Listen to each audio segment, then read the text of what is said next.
আপনারা দেখছেন S media music ভূতের গল্পের আসর।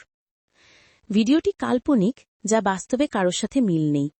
কোনো বিষয় বা বস্তুর সাথে মিল পাওয়া গেলে ক্ষমার দৃষ্টিতে দেখবেন। ধন্যবাদ। আজকে আপনাদের শোনাব নিশাচর দর্পণ।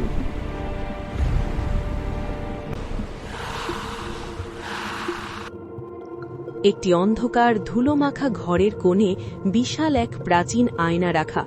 আয়নার কাঁচটি মাঝখান দিয়ে ভেঙে দুই ভাগ হয়ে আছে। আয়নার সামনে একজন যুবক দাঁড়িয়ে আছে, যার মুখ দেখা যাচ্ছে না, কিন্তু আয়নার ভেতরে তার যে প্রতিবিম্ব দেখা যাচ্ছে, তার চোখগুলো টকটকে লাল এবং মুখটি পৈশাচিক হাসিতে বিকৃত। প্রতিবিম্বটির হাত আয়নার কাঁচ ভেদ করে বাস্তবের যুবকের দিকে ধেয়ে আসছে। গ্রামের শেষ প্রান্তে জরাজীর্ণ জমিদার বাড়িটি নিয়ে এলাকায় অনেক কুসংস্কার প্রচলিত ছিল।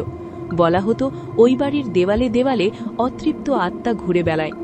অর্ণব, একজন শখের লেখক, তার নতুন উপন্যাসের অনুপ্রেরণা খুঁজতে এক ঝড়ো রাতে সেই বাড়িতে আশ্রয় নেয়।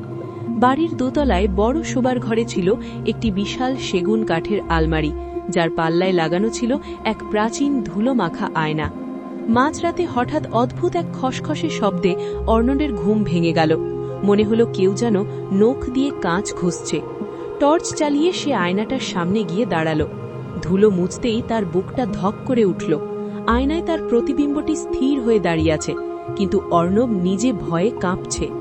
হঠাৎ সে দেখল আয়নার ভেতরের অর্ণব তার দিকে তাকিয়ে পৈশাচিক হাসছে, অথচ অর্ণবের নিজের ঠোঁট নড়ছে না।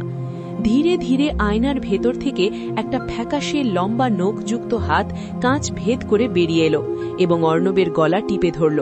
সে চিৎকার করতে চাইল, কিন্তু কোনো শব্দ বেরোল না। তার চারপাশের বাতাস বরফের মতো ঠান্ডা হয়ে গেল। আয়নার ভেতর থেকে অস্ফুট স্বরে একটি নারী কণ্ঠ বলে উঠল, এবার তোমার পালা। ভিডিওটি দেখার জন্য আপনাকে ধন্যবাদ।